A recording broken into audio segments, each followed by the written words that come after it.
Welcome back to episode number 15 of our Tranmere Rovers Road to Glory career mode. We have got to keep pushing right now. We are in the top 6, which is positive for us, given our inability to score goals. That has changed though in the last 2 games, which we have gone on to score 4 goals in our last 2 games. So that is a huge improvement. We're 7 points above Oxford United, who are 10th in the league right now, which is a good amount of points. And we are only 3 points behind Charlton Athletic, who are in second. Of course, Stoke City, we know, are running away with the league right now. There's no need thinking about Stoke City. They're going to win the league. They're still unbeaten. It will be tough. Our next few games coming up, we've got Peterborough, we've got Oxford, we've got Exeter, Wycombe, Plymouth there.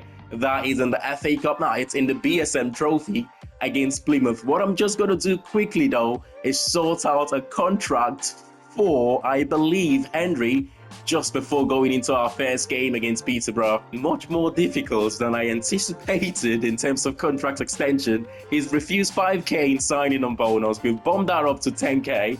He should accept that. He's 27 years of age, 2 years contract, which will take him to his 30th birthday. That is perfect. And of course, an important squad role. I want to give Saunders a new contract, just because even if he's 59 rated, he actually feels quite good in game, and he deserves a new contract. Our second top scorer last season. But the issue here is he's on 8k a week and a 59 rated. I cannot justify giving him 8k a week, but we will think about that a little bit and come back to it. Without further ado now, we've got our first game of today's episode. It is at Prenton Park, and it is Peterborough, who are, to be fair, a decent side. Cameron plays in that number 10 position for this one. Come on, the Rovers. In the last episode, we did struggle at the start, didn't we? Picking up just 1 point from our opening 4 games, which was incredible. 3 defeats in that time. It did coincide, though, with a change of system, change of formation. It took us a bit of time to adjust to that. Mothersill, 3 goals in his last 3 games. We know Peterborough have got pace, actually, up front. And if they still have the likes of Kwame Poku, we have seen Mothersill there in that number 10 position. Ricky J. Jones up front. They've got Clark playing from the left-hand side. They've got so much pace in their forward players, you know. It's one of those games where psychologically you're not quite sure what to do, because you know your opponents have got pace. You know they're going to try and play this sort of passes in behind. You're just not sure. Do I play our own game and go all out attacking? Or should we sit back and absorb that pressure? One thing is for certain, though, that pass there into Ricky J. Jones, they're going to try that a few times. Oh, come on. Come on, Henry, close him down. We've done well to stop them from creating anything in this game. But in the process of doing that, of course, we haven't created much chances ourselves, because we have been so focused on preventing exactly this. We've been so focused on presenting exactly those passes in behind the defense. That time, though, Jay Jones, oh, what an opportunity there. Substitution for Peterborough. Oh, just 17 minutes to hang on here. It's been all Peterborough in the second half. I've dragged my defense out of position. Oh, nice feet from Jones. One-on-one with the goalkeeper. Big save, Mikey. No way. Goalkeeper and my centre back there getting in front of each other. Oh, conceding there would have been painful. We've done some good job in this game. Don't get me wrong, Peterborough were the better team, especially in that second half. They couldn't take their chances though, but in the end, we almost made a huge mistake that almost cost us. But we did get the point. It's a 0-0 and a draw against a difficult opponent like Peterborough. I'll certainly take it. Starting 11 for this one, away from home against Oxford, is a slightly weaker starting 11. My lack of planning, really. I should have played this team in our last game, but then again, we might not have got the draw. And who says that if we play our first team against a championship side, basically, we were going to get a point anyway. It is what it is. Lack of planning, but we're going into this game with a slightly weaker side. Come on, the Rovers. Tell you what, I have been really surprised by Oxford this season. At the start of the season, in real life this is, by the way, I expected them to go straight back down. In fact, they were my favourites in getting relegated back to League One. But, in midfield, they've got players like Brannigan who can score goals. They've got pace out wide in Placheta. They've also got Dembele out wide as well. Pacey players. And they've got a solid midfield. And they don't tend to, of recently anyway, they don't tend to concede too many goals. They were a little bit unlucky to lose to Middlesbrough over the weekend when Middlesbrough scoring early in the second half and late in the second half to win that game. Yeah, Middlesbrough dominated possession, but in terms of chances created, shots and targets, there wasn't much difference between those teams. But of course, Middlesbrough's quality did show in the final few minutes of the game. And talking about quality, Davison with his 5th goal of the season. Oh, from this angle, mate, that is a fantastic finish. They've given the ball so many times in this game, Oxford, man. I could make a minutes compilation of how many times they have given the ball away like that. Come on. We are beginning to allow them to get into this game, which is never a good sign. But once again, they have given possession straight back towards Hawks. Can he go over the top here? Oh, that's too much. That is too much. Trying to go over the top to Davison. It's Harris. Harris controls. Drives forward. He finds Dembele. Excellent defending, Norman. He's just slotted into that centre-back position, He feels at home there. He feels comfortable playing as centre-back. Norman, he's got the pace as well. Saunders. That should have been 2-0 and game over. Oh, come on, Parker. That was poor. We win possession back, though. That's better this time, Parker. He finds Hawks. Hawks to Davison. Davison can turn. Hawks have made the run. Surely this is the dagger. Trying to go for the far post. Oh, my God. We've created a couple of chances in the second half that we could have done a little bit better. But Bradshaw replacing Dembele.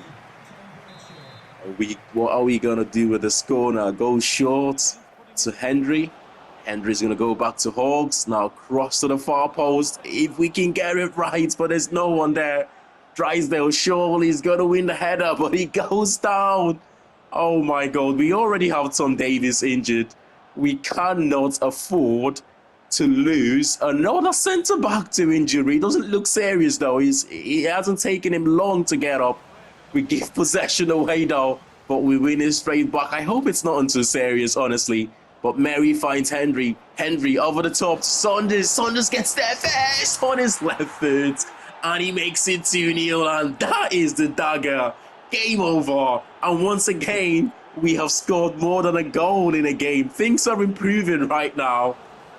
We get the 2-0 victory. Things are certainly improving right now in terms of we're creating a lot more chances. We're scoring a lot more goals. And honestly, long may he continue. Touch wood, it's nothing too serious here for Declan Drysdale. Otherwise, it will be 2 centre-backs out for a while. But it's only 5 days. That's good news.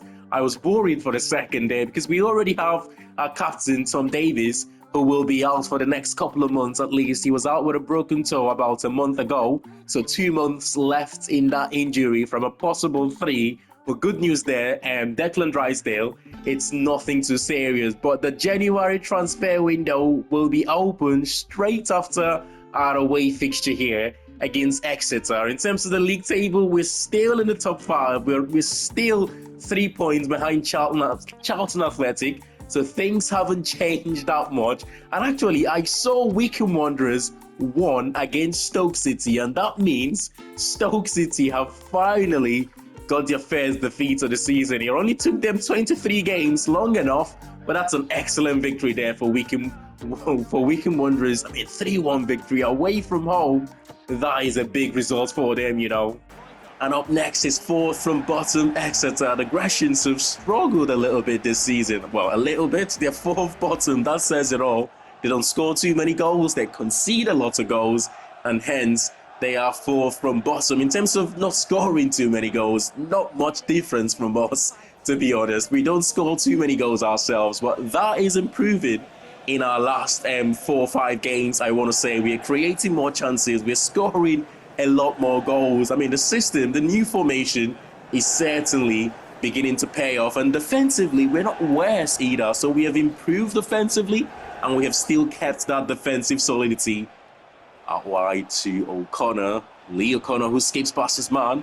Inside to Webster. Webster to Gibbs. The defensive line of Exeter are so deep right now. It's only a matter of time before we get it right. Back to Gibbs. He's going to try and do it on his own here. Okay, a little bit of space to run into. Why is he slide tackling there? Why is he just slide tackle there? Sometimes, right, the AI makes some terrible decisions, especially at this level, that you think, what the hell is going on? But anyway, that is Kerr Gibbs' first goal of the season, by the way. His first goal in about 22 appearances or so, hopefully many more.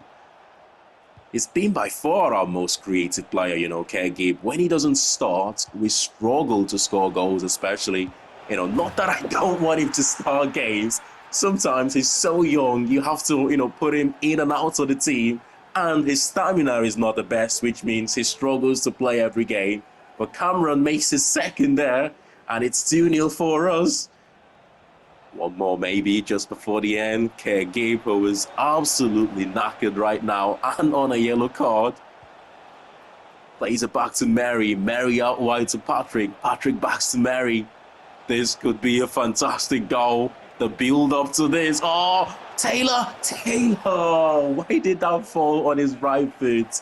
He's not got the strongest of weak foot, has he? He's a left footer. If that had fell to his left foot, it would have been a goal for us. But we did go on to get a 2-0 victory here. Again, another clean sheet. Again, another game where we have scored more than a goal, which, I mean, like I said, offensively, things are improving so much for us. And it was nice to get Cameron and Kerr Gibbs to score goals in this game as well. So it is officially the 1st of January, and that means the January transfer window is open, the most important thing. And we have got a few Youth Academy scout reports to take a look at here. But before that, progress assessment. Oh, a Youth Academy is unsettled there. Malcolm Adamson, which from what we have seen of him, he's quite similar to the likes of Davison, even to the likes of Cameron, your build-up play type of striker. He's got a little bit of pace, but not rapid. He's left-footed as well. He's similar to Taylor, to be fair, which we will probably, well, we will look at a Youth Academy scout report for him first, just to see how good he's been in the academy. And if he's good enough, we will promote him to the first team, but he will probably end up going out on loan in the January transfer window. And we might do the same with Michael Buckley, the goalkeeper, promote him and send him out on loan for the remainder of the season. Those two players might actually be decent players for us in the next couple of seasons, you know. Let's start with Malcolm Adamson here. Youth Academy scout reports. We know he's a striker, but he can also play as a cam. He uses his upper body strength to hold up defenders comfortably. 7 out of 10 there physically. Technically, his link-up play is exciting at this level. He controls the ball and brings players around him into the game. He's an excellent player in terms of finding spaces. His ability to isolate defenders and get his shots off is his best attribute. He can improve on his movement, which is interesting. Finishing, top scorer in the academy. Can rely on him to score one-on-one with goalkeepers. He can improve his scoring different type of goals with his heads. That's excellent link-up play there, isn't it? He gets the assist. Again, his link up the play, dropping deep. He's going to make that late run in behind. He gets it as well. Here he goes, winning the ball back for us. He takes on his man, one-on-one with the goalkeeper. He finishes as well. Just as the youth coaches have let us know, 1v1 with the goalkeeper is not a problem. Not that time. Man of the match, most interceptions, which is interesting for a striker. But of course, they have told us he can also play as a centre attacking midfielder. And that is a fantastic finish. Oh, I like that one. I like that one a lot. Let's promote him to the first team. Malcolm Adamson. He looks a decent finisher in the academy at 18 years of age as well. He needs to start playing men's football. Otherwise, it might just be a little bit too late for him in the next couple of seasons. But like I said, he's one of those where we will promote him and we will send him out on loan in the January transfer window. Let's take a quick look at Michael Buckley's scout report. Goalkeeper, of course. Shot stopping is a good shot stopper, especially at mid to high range shots. He can improve on those low driven shots. 7 out of 10. Defending crosses, this is the best attribute. He uses his 6'4" frame to claim and point crosses aggressively, taking the pressure off his defenders, just what you want to hear. Distribution is the weakest part of his game. He can play the short passes, but panics when under pressure.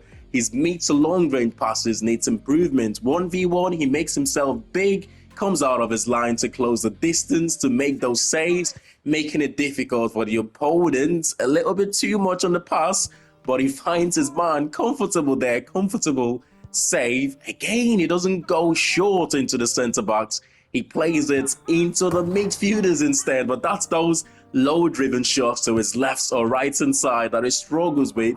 Long-range saves, and those long-range shots, he's quite good at them. Once again, he goes to midfield, takes the pressure of playing the ball to his centre-back. That could have been a howler there. Oh, big save, that one.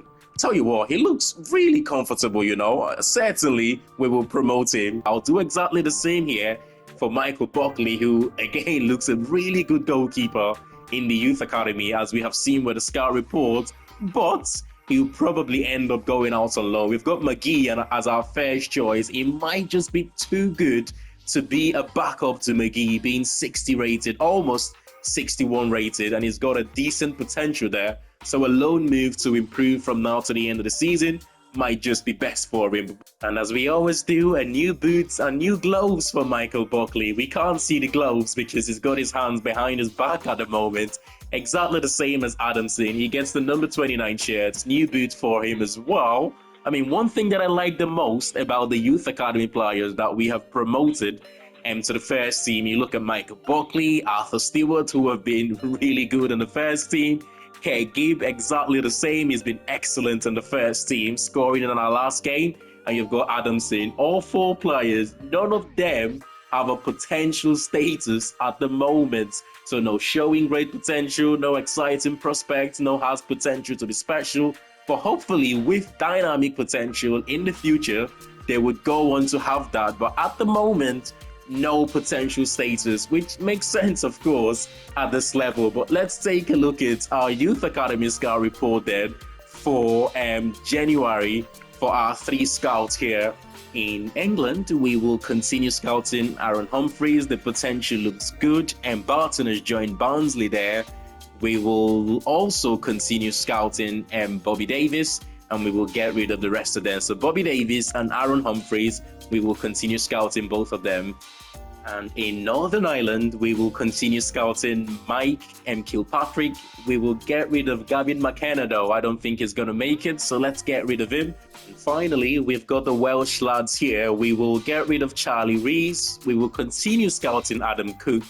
And the likes of Green and Bevins, we will get rid of the both of them. That just leaves us with Adam Cook to carry on scouting in Wales. Let's talk about the January transfer window then. I would have liked to have a quiet January transfer window and look to strengthen next season.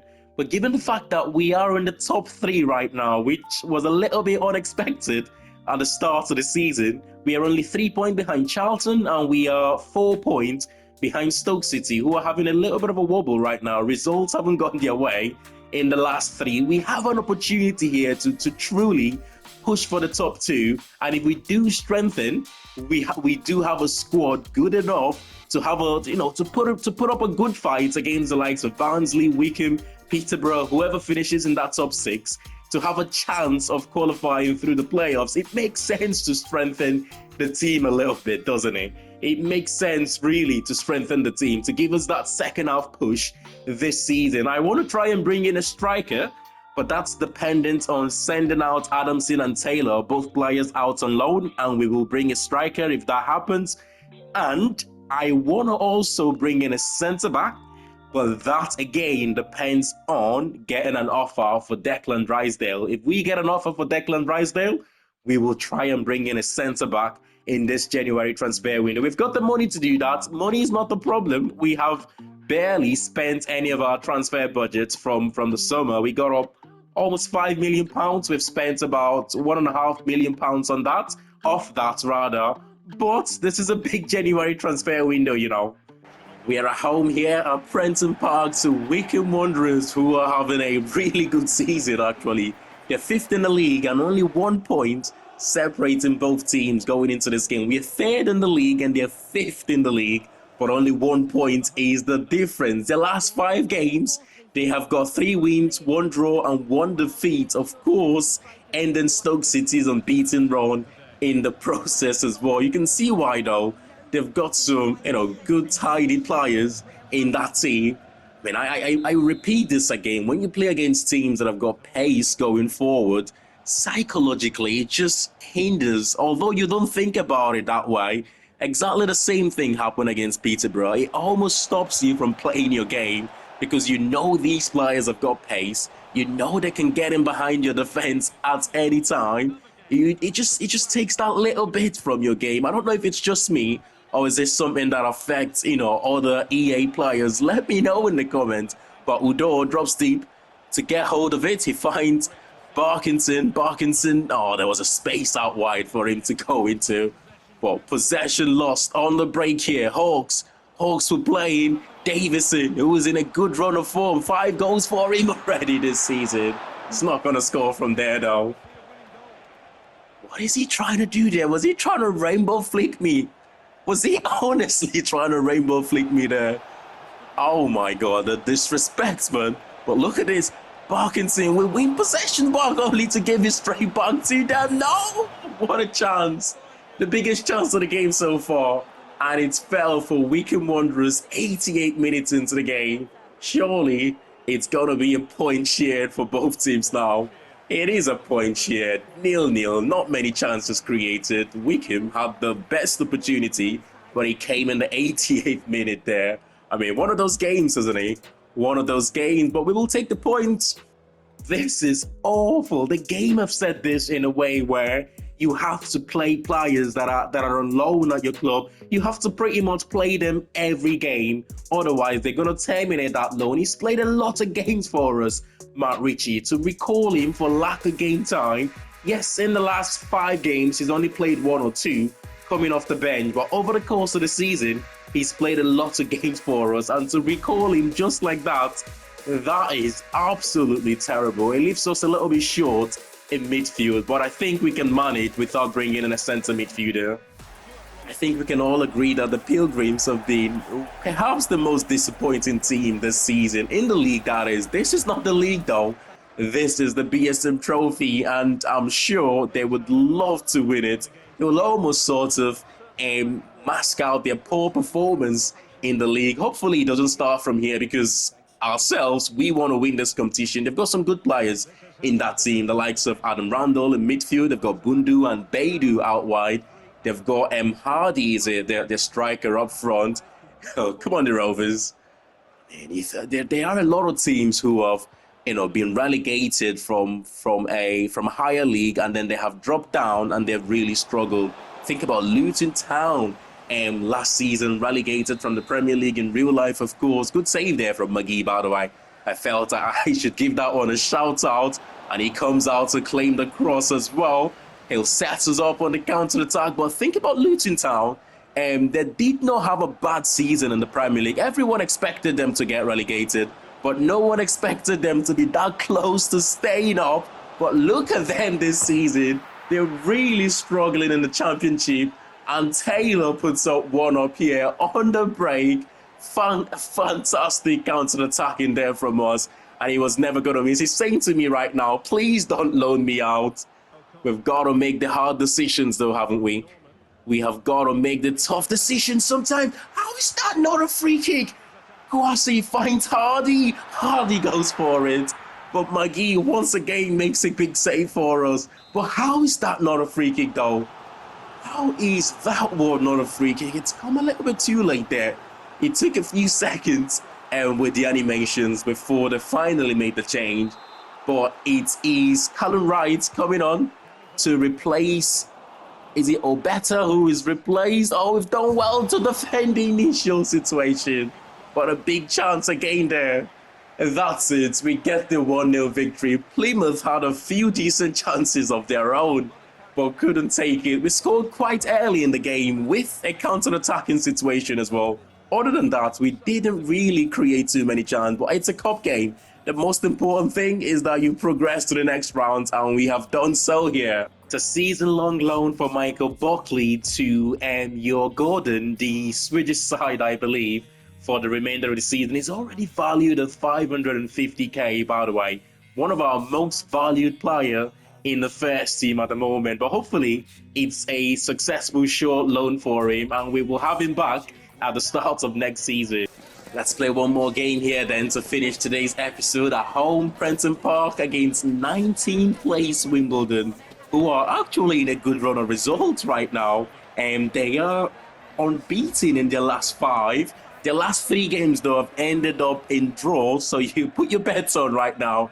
You can predict what the score is going to be here. But their last 5 games, it's 2 wins and 3 draws for them. They have got the top scorer in the division. He cannot stop scoring right now. Top scorer last season in League 2, and he's carried that over to League 1 as well. I mean, if we just get the first goal here, he'll take so much pressure. If we don't score early in this game, I can see this one and being a 0-0 draw, but they have been so aggressive in the opening 5 minutes here. Oh my God, look at this. Oh, big save from McGee. They have been really aggressive in the opening 6 minutes here. You know, they've got an early corner. We know a lot about them, Wimbledon. We played them 2 or 3 times last season, and we know they like to go out wide, like they have shown quite early in this game. We know they can be an aggressive team, you know, wanting to press, wanting to win the ball high up the pitch. It's only, oh, come on, man. Come on, Parkin. You're normally a lot better on the ball than that. Josh Kelly, the top scorer, he finds Foyo, who scored a couple of goals for against us already in this save. Chances upon chances for Wimbledon. First time in this game, we've had the opportunity to go forward. Kergib trying to go over the top there, though, to Charlie Webster. Couldn't make the pass. Back to Henry. We regained possession. Is he going to make the pass this time? Oh, what a cheeky little pass there to Charlie Webster, who gets his first goal of the season, his second goal of the season. Yeah, he gets his second goal of the season there for us. I mean, we haven't been the better team at all, but we get one opportunity and we take it. It is his second of the season. They're not as aggressive as they were in the first half, Wimbledon, which plays into our hands here in the second half. Although Kergib giving the ball away there on the break here for Wimbledon, we know they've got pace going forward, and Cameron completely takes out Brown there. It's going to be a yellow card for him. I mean, that transition for Cameron, by the way, from a right back to a centre back for most of our games this season, it's helped us. The height, the pace, it certainly helped us at the back. We get the cross. No, Patrick retained possession back to Hawks. Hawks plays in Henry. Just looking for someone to make that quick run on the box. We're not getting it so far, but there's space out wide for Hawks. We're having to be very patient here. If we score from this, Charlie Webster finds space and makes it 2-0 for us. Comfortable now, the remaining 20 minutes of this game. You would think that is some nice build-up play there as Webster gets his 3rd of the season.